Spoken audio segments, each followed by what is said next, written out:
Og tanon nga gipatuman karon sa Barangay Dolores, Clarin, Misamis Occidental ang pagdili sa pagkuwari maikwipo man o mano-mano o magyagibando sa gobernador sa lalawigan sa Misamis Occidental nga undang-una ang nahitabo nga kuwari sa bati-bati nga sakop sa Paca River. Gipayag ni Barangay Kapitan Fi Kalahat sa Dolores, Clarin, Misamis Occidental nga iyan nga gibando sa iyang mga katawhan labi na kadtong mga naginabuhi lamang sa kuwari nga undangon ang kuwari bisan nga mano-mano o bisan kadtong mga ekwipo tungod kay sa lantaw dini aron nga maprotektahan ang katawhan sa mamahimong balos sa kinayahan labi na ni panahon na usab sa ting-ulan.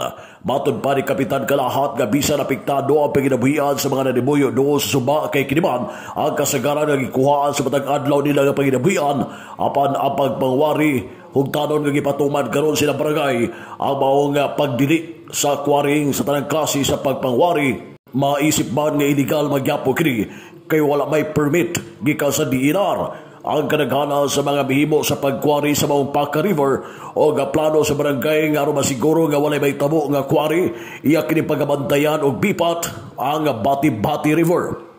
Matod pa ni Kapitan Kalahat nga ang karon makita sa Bati-Bati River mao kadtong nagtrabaho sa protection diet og wala kini magkwari.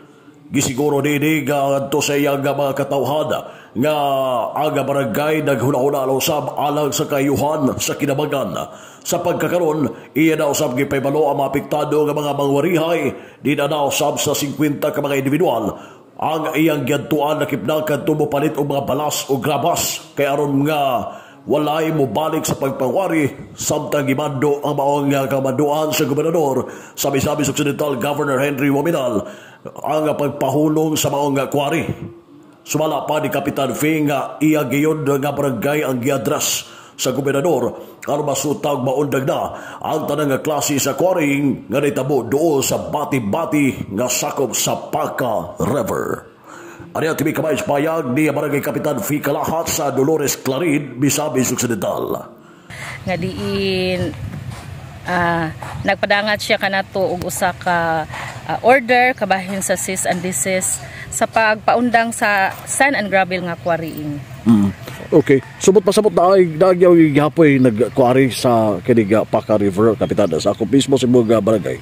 So muna akong gisubay karon tungod kay sa maong cease and desist order nagmando man siya nga paundangan. So muna akong gisubay karon ang area sa Barangay Dolores nga diin naatay boundary nato nga ang Barangay Panay. So unang nangutana ko kay so kani kuno diri nga area mao ni siya boundary gyud sa Panay og Dolores sa quarry nga area.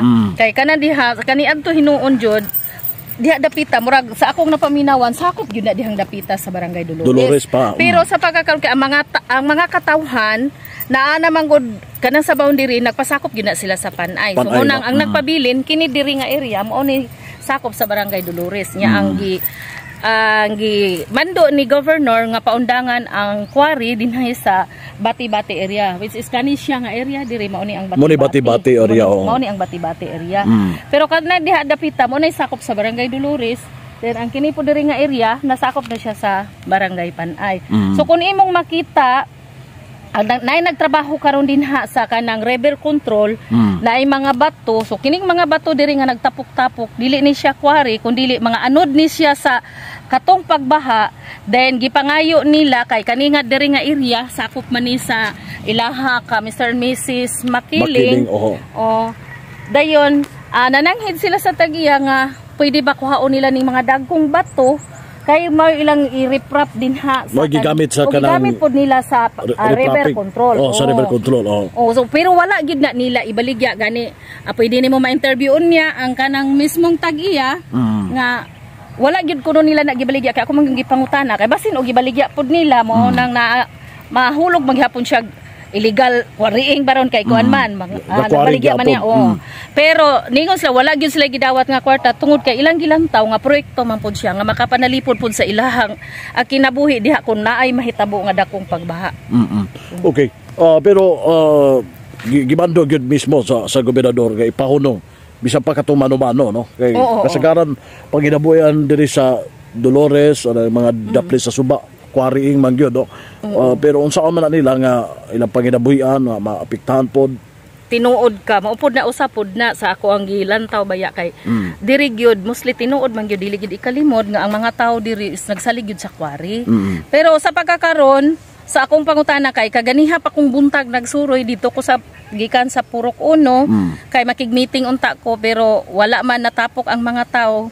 Ako na lang gibalay ang kadto.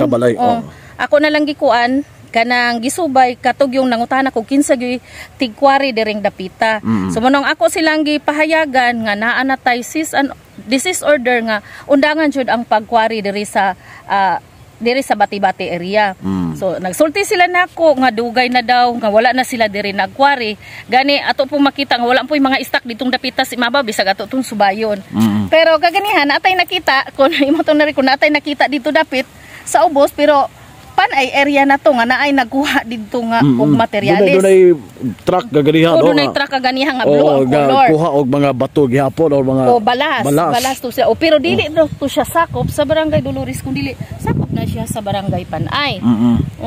So ang pahayag ni Barangay Kapitan Fake Kalahat sa Dolores Clarid, Misamis Occidental o mga gimando sa gobernador sa Lalawigan nga ipaundang ang quarry diya sa Bati-Bati River o ang iyang barangay mismo ang gi-address sa maong pagpaundang sa quarry nga nitabo sa Bati-Bati River o kinihugtano gipatuman sa ilang barangay. Alang sa DX, dili si Manager Kampanang Radio si Manuel Ronquillo Jr. danag sa Nagbayan.